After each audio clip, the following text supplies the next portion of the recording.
Hi സുഹൃത്തുക്കളെ, പുതിയൊരു വീഡിയോയിലേക്ക് എല്ലാവർക്കും സ്വാഗതം. ഇന്നത്തെ വീഡിയോയിൽ നിങ്ങളീ കാണുന്നത് ഞാൻ മുൻപൊരു വീഡിയോയിൽ ചെയ്തിരുന്ന വെടിക്ക എന്ന് പറയുന്ന സംഭവമാണ്. ഇതിൻ്റെ പേര് വെടിക്ക എന്നുള്ളതാണെന്ന് എനിക്കറിയില്ലായിരുന്നു. ചില സുഹൃത്തുക്കൾ ഫേസ്ബുക്കിൽ ആ പേര് കമൻറ്റ് ചെയ്തിരുന്നു. അങ്ങനെയാണ് എനിക്കത് വെടിക്ക എന്ന് മനസ്സിലായത്. പലരും പറഞ്ഞായിരുന്നു. എങ്കിലും വെടിക്ക എന്ന പേര് ഞാനങ്ങ് ഉറപ്പിച്ചു. ഇതിൻ്റെ ഈ കായാണ് ആ പേര് കിട്ടാനുള്ള കാരണം.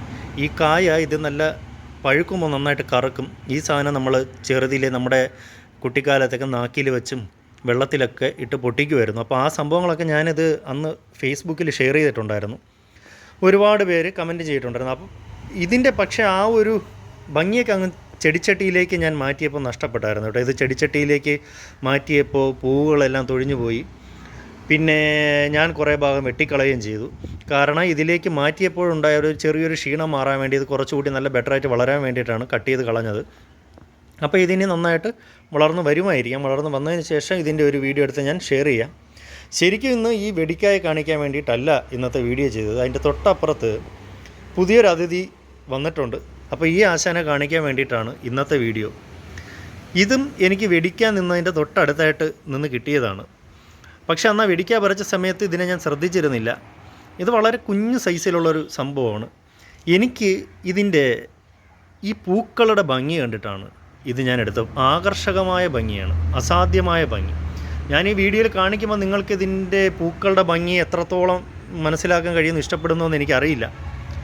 എനിക്ക് നന്നായിട്ട് ഇഷ്ടപ്പെട്ടു. വളരെ വ്യത്യസ്തതയുള്ള പൂക്കളുള്ള ഒരു ചെടി. ഇലകളും നല്ല ഭംഗിയാണ്. നമ്മുടെ മൽബറിയിലേക്ക് ഇലകൾ പോലെ നല്ല ഭംഗിയുള്ള ഒരു ചെടി. ഇതിൻ്റെ പൂക്കൾക്ക് ഒരു പ്രത്യേകതയുള്ളത് എന്താണെന്ന് വെച്ചാൽ ഇതിൻ്റെ പുറം ഭാഗം ഇളം വയലറ്റാണ്. നല്ല ഇളം കളറിൽ വയലറ്റ് കളറിലിരിക്കും. ഒരു കുഞ്ഞു കോളാമ്പി പോലെ ഇരിക്കും. ഒരു ചെറിയ സൈസുള്ള പൂവാണ്, കുഞ്ഞു കോളാമ്പി പോലെ തന്നെ ഇരിക്കും. പക്ഷേ ഇതിൻ്റെ ഉൾവശത്തേക്ക് നോക്കുമ്പോഴാണ് ഇതിൻ്റെ പൂർണ്ണമായ ഭംഗി നമുക്ക് തിരിച്ചറിയാൻ കഴിയുന്നത്. ഇതിൻ്റെ ഉൾവശത്ത് ഒരു 3 ഇതളുകൾ പോലെയുള്ള ഭാഗം കടും വയലറ്റ് എന്നോ അല്ലെങ്കിൽ കടും റോസ് എന്നോ നമുക്ക് പറയാം. ആ കളറിലിരിക്കും. ചിലപ്പോൾ കാണുമ്പോൾ കറുപ്പ് പോലെ തോന്നാമെങ്കിലും ഇത് കടും റോസ് കളറാണ്. അതിൻ്റെയും ഉള്ളിലായിട്ട് അങ്ങ് അകത്തായിട്ട് മഞ്ഞ കളറിലുള്ള 2 സ്പോട്ടുകളുമുണ്ട്. എല്ലാ പൂക്കളും ഇങ്ങനെയാണ്. അപ്പോൾ ഇതെനിക്ക് കാഴ്ചയിൽ വളരെ ഭംഗി ഉള്ള ഒരു ചെടിയായിട്ട് തോന്നി. അതുകൊണ്ടാണ് ഞാനിതിനെ പറിച്ച് നട്ടത്. ശരിക്കും ഇതിൻ്റെ പേരും എനിക്കറിയില്ല. ഇതറിയാവുന്ന ആളുകളുണ്ടെന്നുണ്ടെങ്കിൽ ഒന്ന് കമൻറ്റ് ചെയ്യുക. ഇതൊരു കാട്ടുചെടിയാണോ അതോ ഇത് സാധാരണ നാട്ടിലൊക്കെ ഉള്ളതാണോ എന്ന് എനിക്കറിയില്ല. ഞാനൊരു ചെടിക്കടകളിലും ഇതിനെ കണ്ടിട്ടില്ല ഇതുവരെ. ഒരു ചെടിക്കടകളിൽ ഇങ്ങനെ ഇത് കണ്ടിട്ടില്ല. ഇത് ഞാൻ പറിച്ച് നടുന്ന സമയത്ത് ഇതിൽ 5-6 പൂക്കളുണ്ടായിരുന്നു. ഇതിനേക്കാളും നല്ല മനോഹരമായിരുന്നു ആ സമയത്ത്. ശരിക്കും ആ സമയത്ത് ഞാൻ വീഡിയോ എടുക്കാനുള്ളതായിരുന്നു. പക്ഷേ എനിക്ക് തോന്നുന്നു അതിൻ്റെ പൂക്കളൊക്കെ കൊഴിഞ്ഞു പോയി 2-3 എണ്ണം. അതിവിടെ താഴെ കിടക്കുന്നുണ്ട് ആ പൂക്കളൊക്കെ. അപ്പോൾ അതും കൂടി ഉണ്ടായിരുന്നെങ്കിൽ കുറച്ചുകൂടി ബെറ്ററായിരുന്നേനെ. എനിക്ക് തോന്നുന്നു ഇനി ഒരു 1-2 ദിവസം കഴിയുമ്പോൾ കുറച്ചുകൂടി നല്ല ഭംഗിയായിരിക്കും. കാരണം ഈ നിൽക്കുന്നതൊക്കെ മൊട്ടുകളാണ്. ഈ കാണുന്ന മൊട്ടുകളൊക്കെ വിരിഞ്ഞു കഴിഞ്ഞാൽ എനിക്ക് തോന്നുന്നു ഏകദേശം ഒരു 10ഓളം മൊട്ടുകളുണ്ട് ഇതിൽ. അപ്പോൾ ഇതെല്ലാം കൂടി വിരിഞ്ഞു കഴിഞ്ഞാൽ നല്ല ഭംഗിയായിരിക്കും. ഇതേപോലെ ഈ കാണാനായിട്ട് ഇത്രയും ഭംഗിയുള്ള ഒരു പൂ ഞാൻ എൻ്റെ ജീവിതത്തിൽ കണ്ടിട്ടില്ല. ഇത് കുഞ്ഞാണ്, തീരെ ചെറുതാണ്, എങ്കിലും ഇത്രയും ഭംഗിയുള്ള പൂ കണ്ടിട്ടേയില്ല.